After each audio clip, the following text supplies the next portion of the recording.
Tonight, we ultimately are going to talk more about movements in athletics, I think, and just how our bodies are required to do different movements. And if you decide to pick up a sport like golf, how does that affect you? And where does chiropractic fit into, those kinds of things? So we're going to kind of talk about more or less with our golfers in chiropractic. So let's talk a little bit about chiropractic care for golfers. Here's some of the goals that we have for our workshop. Number one, how does golf impact your body? Ultimately, we want to know, how does our body get impacted by certain movements that we make? We're going to learn how chiropractic care can help your game. If you watch our screens a lot, you'll see there's a couple who claims their golf game is so much better because they were here. It's like, I'm hitting it 24 yards further than my buddies, and he's loving that. We're going to help you assess your game a little bit and how you plan to improve some of those things in the sense of the functions that your body's going through. So that's what we're going to focus on. Let's go through a couple things here. Golf, like I said, this and this don't really go together exactly. You do have asymmetrical movement. With golf, you're always going to be swinging on one side. That's what I love to tell people. One of the first things I say is go ahead and swing the other way a little bit. If you're right-handed, swing left-handed a little bit, just to get the body moving in its other directions.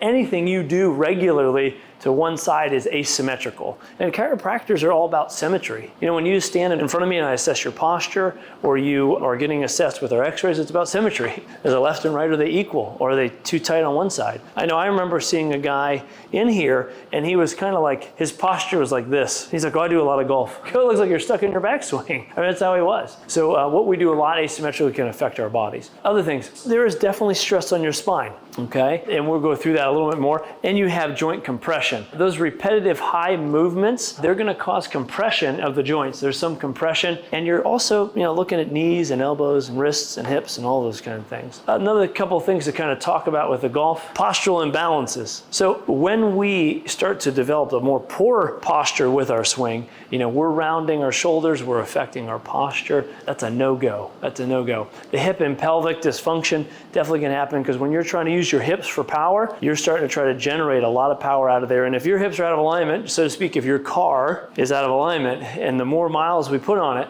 the more we're going to wear it out. The hips can start to go and things like that. So those are some of the things that we want to kind of discuss with that. Golf can definitely extend over time as well. So that's one thing that I want you guys to kind of realize is that the poor posture on the course, especially if you're in a cart too, sit down in the cart, get out of the cart, and you have poor posture with that, that's going to be a challenge. So all these things are why golf impacts your posture, which means that it affects your health and subluxations. This is crazy. Look at this statistic. The CDC found that golf is technically more dangerous than team sports. And what they mean by that is in terms of the injury prevalence, there are more golf injuries than there are team sport injuries. I don't know what age this was done, but it was like 1.8 injuries per 1,000 golfers and 1.5 injuries per 1,000 team sport athletes. There are more likely injuries in golf. I think people aren't warming up properly. It is an asymmetrical movement. It's one-sided. There is a lot of stress on your spine when you're making a swing. And so just realizing that golf is, even though it's not a high impact sport, it's a high repetitive sport, and it does put those stressors on the body. How does chiropractic help with some of these things? That back issue, we're going to dig into that in a second. How do we help the back pain? The postural imbalances, again, huge. If your posture is abnormal, how do you think it is when you go to swing? Better or worse? If I have a low shoulder and then I go to start getting into a swing, it's going to be even lower. So we have issues that we have to deal with there. We're going to talk about how chiropractic can speed up recovery if there are injuries and enhances mobility and muscle balance. These are all things that chiropractic can benefit. We're going to increase flexibility. That's one of the big things with chiropractic. We're going to increase flexibility, range of motion. It boosts your stability and your balance. These are ways that we can help prevent injury, but these are ways to really enhance the game of golf with some of these things that you can do. Your nervous system. We talked about your nervous system. How important is that nervous system? And how do we prevent injuries before they happen? Well, you get regular care. If professional golfers, just like any professional athlete, if they have to invest in their body to perform at the highest level, and golfers not only can have injuries, but a lot of times it's all about performance, just like any sport, but the amount of technical precision that a golf swing takes is at its highest level, even more than baseball, right? Smaller ball, more specific. If I hit a baseball with a bat and I get most of it, it could maybe go left to right, but if I gave it a good swing, it could go far. Where if a golf club has the slightest bit of difference, that ball is nowhere near where it needs to land. So there's a lot of precision. So when you talk about with chiropractic and golf, there's a couple things that we do want to talk about when it comes to those couple slides that we mentioned. The first thing that I would mention is that back pain, for most people, comes from either these joints jamming together or them being stuck and not rotating properly. So if you have a subluxation, which would be a lack or restriction in those joints, and you go to do a golf swing,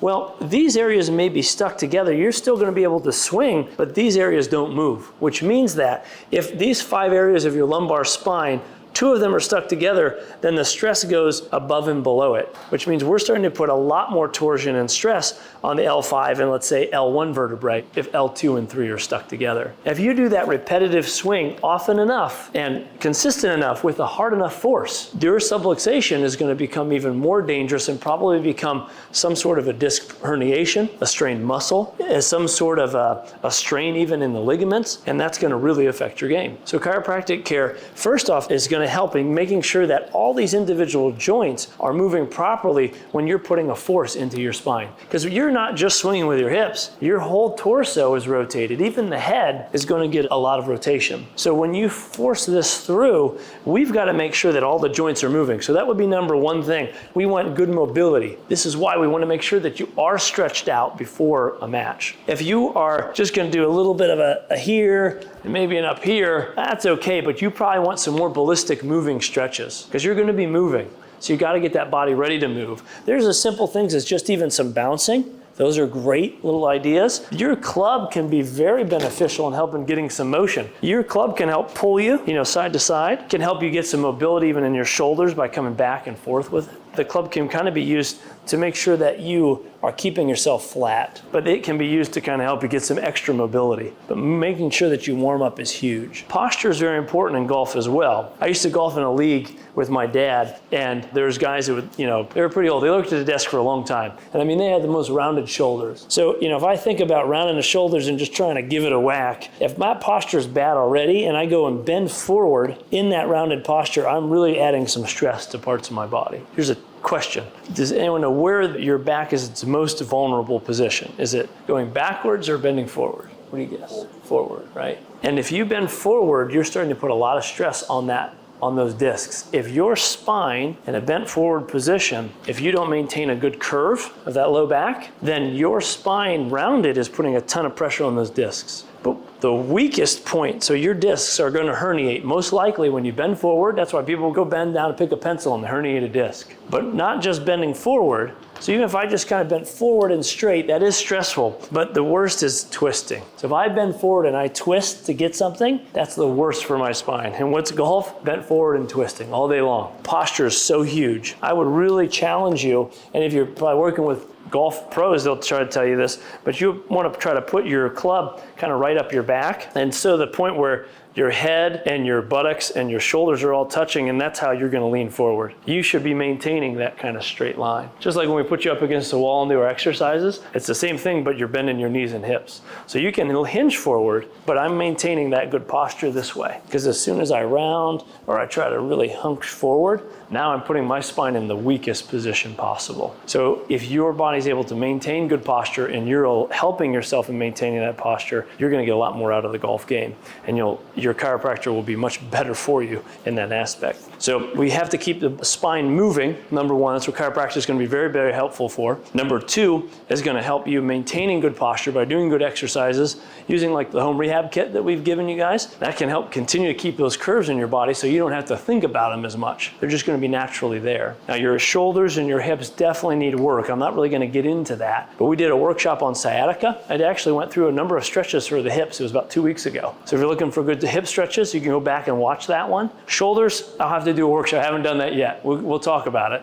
But the foam rolling and things are very good. The last kind of aspect to the chiropractic would be the nervous system. All these things mechanically I'm talking about, I'm sure make sense. Say, okay, mechanically, my spine should be in a good structural position because your structure will affect your function, right? And if we're trying to prevent injuries, increase range of motion, the adjustments will help to keep the spine so that it can distribute the stress of the golf swing slowly. okay? If you have a lot of restrictions and I put a big force into my spine, then I can't distribute that force well. So keeping curves and keeping mobility. The last and most important thing really with chiropractic here is that the nervous system is what's going to give you that precision. So if you have subluxations and you have misalignments, the flow of information from my hands and my feet and my eyes back to my brain will be slowed down if I have restrictions to these nerves. So that means that my ability to swing properly, to hit the ball square, to follow through, to have that right motion is going to be dependent upon my body's ability to have less subluxations. So this is where chiropractic improves the game. Not just prevents injury, but improves the game. This is why 75% of all golfers, professional, have a chiropractor, because it helps their hand, eye, and body coordination. And this is, yes, if you want to golf, that's important, but remember that chiropractic, even as you get older, is important in coordinating that, because if we can prevent falls, we extend your life. Very simply. If you can prevent falls, you extend your life. We handed this out. This is one way you guys can assess yourselves. If you're online, we'll have it online, a sheet, but we have the sheet handed out here. If you want to assess your game and say, hey, where are some of the areas that I do need to work? Look through this list. Do you feel tension or tightness that doesn't resolve? Do you struggle with a consistent power or distance? All these things let you know you may have a subluxation. If you're subluxated, your game is going to be affected. So look at some of those areas and we can start to say, hey, what's our next step of helping you improve those things? Those are the areas in the back. We kind of tried to grade this for you. So if you do fill this out and you find you only have a couple boxes, you're probably doing pretty good shape. You're doing well at maintaining. If you have 4 to 6 boxes checked, you're definitely compensating. Your game is going to be limited. Definitely get evaluated. And lastly, if you've got more than 7, there's a definite increased risk of injury and hurting yourself. So use that as a guide. I'm sure we're going to use that when we go out. I think the next one's the video I wanted to show. The perfect swing is a complex movement of your neuromusculoskeletal system that places 8 times your body weight on your lumbar spine, making low back pain the #1 injury among golfers, followed by the wrists, elbows, and hips. But what happens when your spine can't move correctly? This is where chiropractic comes in. It restores and maintains optimal function between your spine, your nerves, and the rest of your body. Find your perfect swing with chiropractic care. The biggest thing, a challenge when you're golfing, is that lower area, though, definitely has a lot more stress. And this is where that rotation comes from. But without that proper curvature, it definitely is going to have more stress. And that's where the forces that are placed on those discs are 100 times more than what your weight is. And when you lean forward, that just magnifies it. So even that club itself, that weight is magnifying on your spine. Your spine can handle a lot of stress, but the repetitiveness is the challenge. And what we want to make sure is that our patients can have fun, that they don't get injured every time they're thinking about it, and that your body can continue to do an activity. So #1 is going to definitely be keeping up your adjustments if you're already a patient. If you're not a patient, get checked. #2 would increase your mobility and flexibility continuously. The foam rolling of your spine, your hips, your shoulders, that would be kind of the #2 thing I would do. #3 is making sure you're warmed up every day. But every day we should be moving, but definitely before golf. Keep it ballistic and mobile. The biggest challenge that most of our patients have is time. I know when I used to go, sometimes you just rush to the court and get going, or to the course. So making sure you give yourself time in between and doing those things, and care afterwards is huge. You guys have a good night. Thanks for coming.